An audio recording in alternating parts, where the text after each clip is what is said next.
Again with another reading of the Canestraro document. This is Donald Canestraro interviewing CS-7. And it's only one page.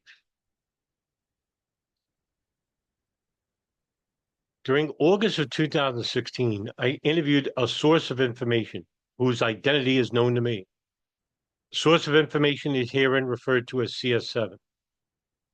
CS-7 stated that he or she had been an investigative journalist for over 20 years. CS-7 recalled that he was working for the CNN Special Assignment Unit nominated for the Pulitzer Prize numerous times in the past. CS-7 knowledge is based on interviews with confidential sources in the law enforcement and intelligence communities. CS-7 recalled that according to sources, he had developed the Central Intelligence Agency had maintained a close, covert relationship with the Saudi General Intelligence Directorate for some years. The Saudi director at that time was Prince Turki bin Faisal, who was actually friends with the CIA director George Tenet. Faisal is an interesting character, and basically was the man allegedly supposed to be the person who bribed bin Laden to live elsewhere outside of Saudi Arabia while unfreezing his assets. Prince Turki began his career back in 1979 and retired from his position 10 days before the 9/11 attacks. Later on, Prince Turki would actually claim that in the months before the September 11 attacks, his intelligence agency knew that something alarming is being planned, but he wasn't the only one. I mean, other countries saying, no, something big was going to happen. They just didn't know specifics, allegedly. And this is coming from him. And, quote, in the summer of 2001, I took one of the warnings about something spectacular about to happen to the Americans, British, French, and Arabs. We didn't know where, but we knew that something was being brewed. And, quote, that it's amazing because the Times would actually write if his removal was suspicious. I would think so, because now we know through the Canestraro document that the CIA and Saudi intelligence were running an illegal operation inside the United States involving the monitoring of two known Al Qaeda operatives who met with the alleged planner of the Cole bomber, Tawfiq bin Attash, and the two men were Khalid al-Mihdhar and Wapa Hazmi. CS-7 stated that the Saudi GID had worked as the CIA's proxy several times in the past when it was unwise or not practical for the CIA to undertake an operation directly. Could there have been Operation Cyclone, where we gave hundreds of millions of dollars in weapons aid to the Mujahideen through Pakistan?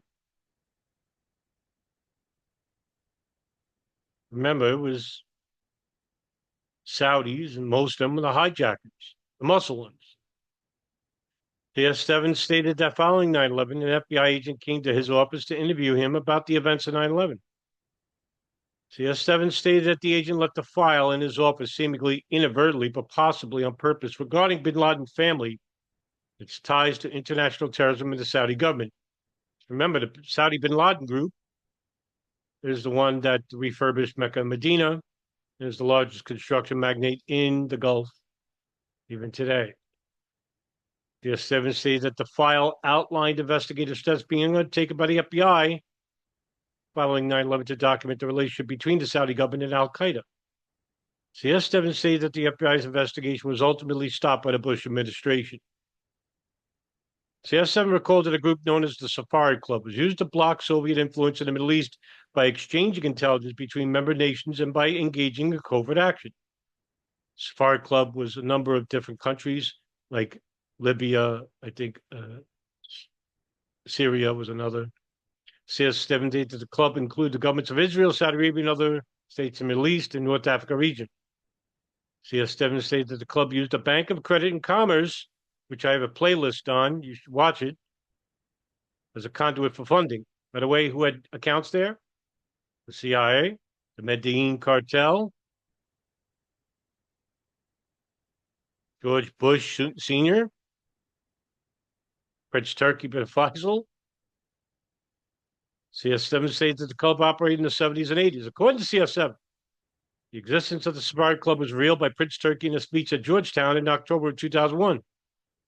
CS-7 stated that the Safari Club works as a proxy for the CIA in areas where the CIA could not operate.